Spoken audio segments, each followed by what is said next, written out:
there's been rumors of a Pet Sounds Smile box set. I mean, obviously we've got box sets already, but there's been talk of that, but I don't know how different that could be. Someone mentioned it. Have you heard that at all? I haven't heard No, about okay, that. okay. No, well, that's fair enough. Um, the other thing is that obviously Van Dyke and Brian, their collaboration. Do you think that collaboration that they had at the time was the best thing that Brian ever did completely? Obviously done Pet Sounds and have worked with Mike, but do you think those songs, that the Sandbox songs and all of the little bit, well, the great amount of work that he was doing with Van Dyke, do you think that was the top of the mountain for Brian? Do you think? I think he does. I mean, in that interview we did the day after he got back from the first tour, Mm, I don't know what prompted me to ask the question, but I said, well, on a scale of 1 to 10, how would you compare Pet Sounds and Smile? And he said, well, I'd give Pet Sounds a 4 and Smile a 10. yeah. So, in later interviews, he would change it to I give Pet Sounds a 7 and Smile a 10. So Okay. he's giving what, is arguably the greatest album of the rock era a 7 and Smile a 10. Yeah. So that's how great he thought it was. Everybody has different tastes. There are people who love the greatest hits more than Pet Sounds or Smile, and you Mm, can't argue with that because those no. hits are just full of fun. Those hits make you feel good. Pet Yeah. Sounds is an emotional roller coaster, and Smile is a wild ride.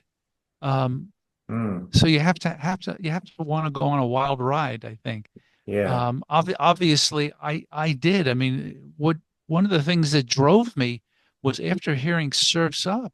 It's like, wait a second, I want to hear the rest of this. Yeah. So this is all selfish. This was all done because I wanted to hear Smile. Oh, sure. Of course it was. Yeah. Yeah. Yeah. And you know, I mean, your Beatles are for you. I don't know if you said it in the book. The Beatles is your number one group of, that you're a fan of. Um, Well, I think, I, just to clarify that, okay, the Beatles never let you down. One okay, album after another, and then sure, okay. and then when they were done, they were done. And Mm, and in the end, the love you take is equal to the love you make. Okay, so now you've ended on a spectacular note, yeah, and you've given us the best you had to give us, and then each of you goes off and gives us even more. yeah, Um, yeah. I've seen Paul, before he was Sir Paul, I saw him in concert a bunch of times. I've seen him, I don't know, 15 or times or more because just being in his presence, singing the songs he chooses to sing that night makes me feel really, really good. And I Okay, get to and I get to give back to him by yelling and screaming like an 11-year-old girl, okay, the love he gave yeah, back to okay, him. okay, And so that their story, while John was murdered and George died young of cancer, has gone off in very tragic ways. sure, definitely. Overall, it's a joyous story. It's a miraculous story. Okay, I'm reading this new book called John and Paul. It's just a okay, wonderful, wonderful piece. And I very rarely read new Beatles books. It's like, oh God, another one. another one, yeah, Uh, sure, um, when it comes to the Beach Boys and Brian, I just want to listen to the music, yeah, interesting. which is odd from somebody who keeps writing books about it. But, Yeah, that's true. I feel an obligation to historians of the future Okay, to get as much stuff out there as I know, yeah, yeah, so that 100 years from now, when people are researching him, it's it's there. They can discover as much as possible. Okay. Andreas from Switzerland, the guy with the Sunday morning pop show, great show. He asked how important was Smile and Brian, or how important is Brian and Smile to modern musicians today, the current musicians, would you say? Well, it depends which current musicians you're talking about. I I guess. mean, I remember reading this great interview with Questlove where he talked about being in a London record shop and over they were playing Pet Sounds and it was like, what is this? He had never heard it before. Yeah, And uh, then he got the Smile bootleg, and it was like, oh, what is he doing? He's got musician instruments talking to each other. yeah, So, yeah. so if your ears are open, it's going to influence you. And so there's a kind of a Brian Wilson cult, if you will. My favorite group in that cult is the Lemon Twigs. Oh, yes, yeah. Very good. Two brothers. The older brother's name is Brian Paul. His dad named him after Brian Wilson and Paul McCartney. And he was schooled in Beatles and Beach Boys music growing up. And they are great. They are, yeah, yeah. Absolutely, absolutely. Excellent. And yeah, and Chris Evans has asked a question, which this Brian's back. He was a bit concerned about the Brian's back thing of the 70s. Well, he probably wasn't truly back. And No, no, he wasn't. He he wasn't wasn't truly back. back. He wasn't at all. A lot of Well, hype. he was back after 15 Big Ones, and then he went and made Love You, and he was back then, Yeah, but he was still within the confines of the Beach Boys. yes. The other part of the question was, did Brian, do you think, was he, how aware was he? He'd done Cabernescence, and Chris Evans always talks about Cabernescence and Smile and so on. And he said, then he went and made Love You. Did he feel that, oh, it's as good as what I was doing with Smile? Or, had he got that comprehension, that understanding that it probably wasn't as great a work? The other albums weren't as great works as what he didn't quite do with Smile. I mean, we all Love You is a great album, for example, 15 Big Ones and later albums, but yeah, it was like, I think certain people say, well, after that, I lost interest. It wasn't as good. It wasn't as compelling. It wasn't, after Good Vibrations and, then Smiley Smile and, oh, what happened? Well, I guess if you're a mountain climber and you've been to Mount Everest, a 3,000-mile hill isn't going to do it for you. Um, Yeah, in terms of yeah, Brian's awareness, he was just doing the best he could at that particular moment. yeah. So we heard later on, like when he worked with Van Dyke on Orange Crate Art, Mm. what magic he could bring just by singing. Putting the vocals together. Yeah, yeah. And going on to that, and if Brian hadn't done Brian Wilson Presents Smile and that had not happened, do you think the later works of Brian would never have happened? Or do you Well, think, that's the well, we'll take it from the opposite point of view. okay, When we Brianistas were frustrated that there was no Smile, part of the frustration wasn't just that we hadn't gotten Smile, but that he had been stopped essentially dead in his tracks. And so, what did we lose by him not finishing it? And so, by finishing it and presenting it, we got That Lucky Old Sun, which was mm, very, very exciting to see at the Royal Festival Hall in its world sure, premiere. wasn't it? Yeah, And then we got the Gershwin album, which is just a terrific, terrific record. mm, Um, absolutely. so he gave us everything he could. He really did. I think Um, so, yeah. And in and 2004, he made two albums.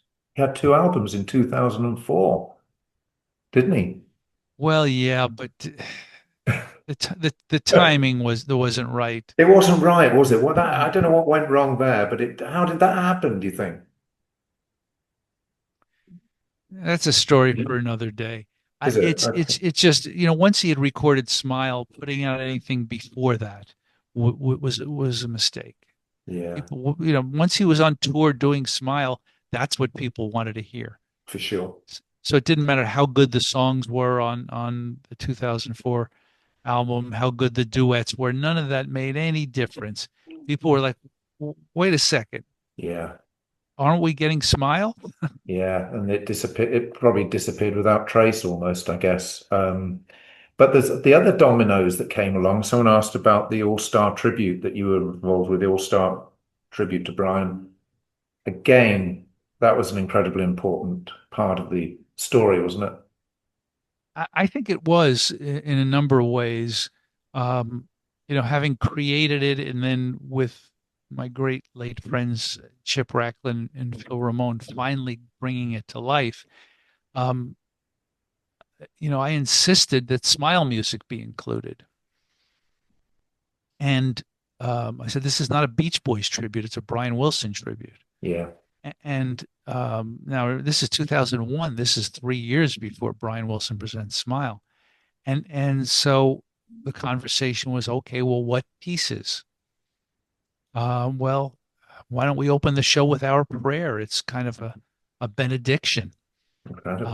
Yeah. And so we got the Boys Choir of Harlem to do that. Um, the notion of Surfs Up, I said Surfs Up has to be part of the show. This is his peak moment.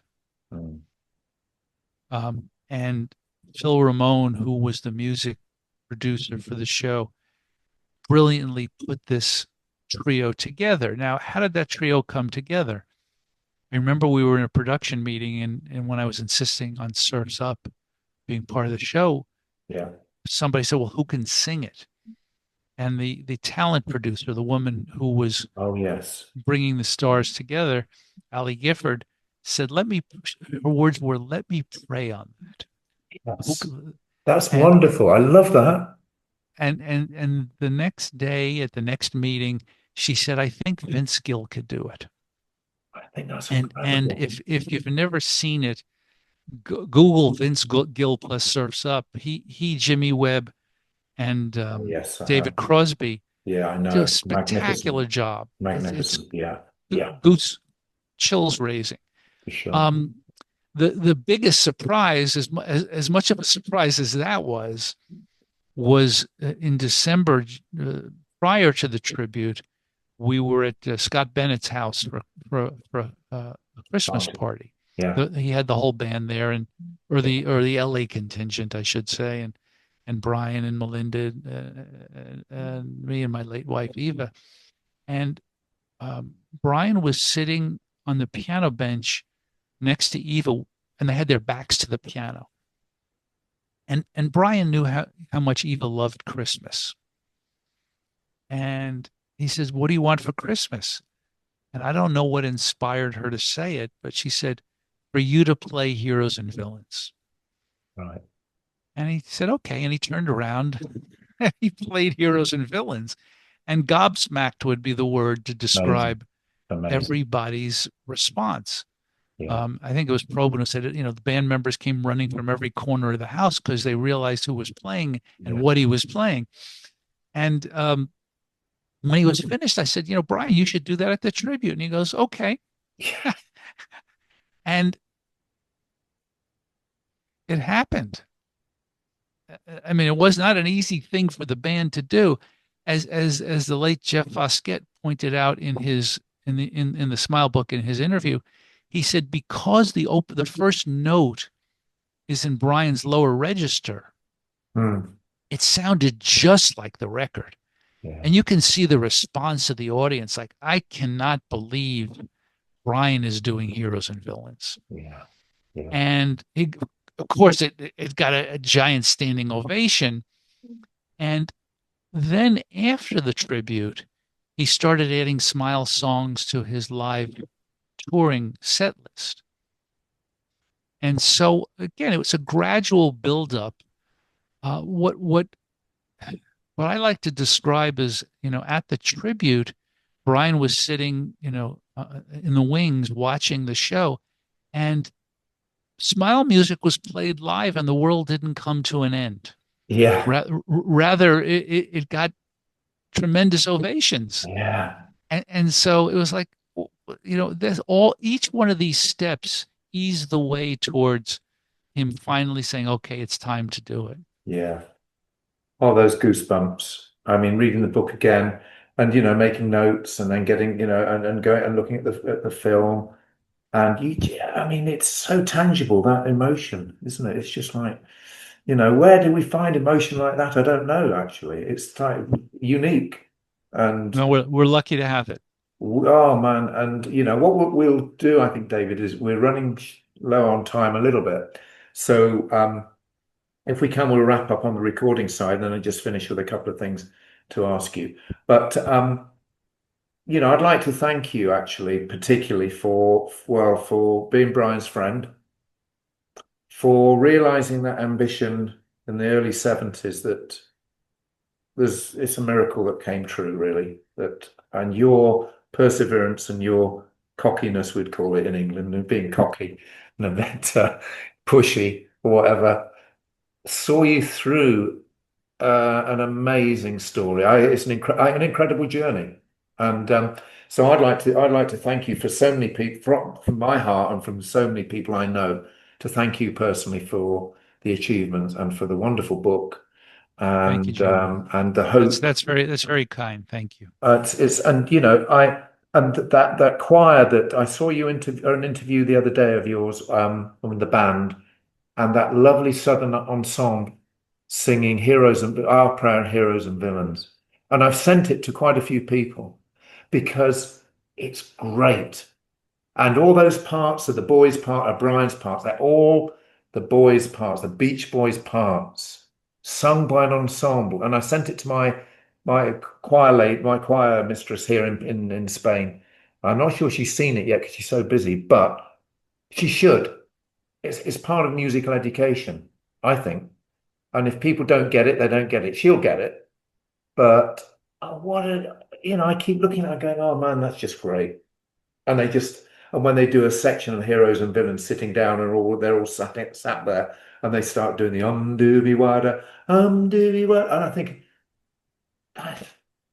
Well, wow. so I'll go back to something you asked me before when I interviewed Sir Paul, not yet Sir Paul McCartney in 1990 for the Pet Sounds CD, and he said no one is educated musically till they've heard Pet Sounds. Yeah, yeah. Imagine what he would have said in 19 about a 1967 Smile release.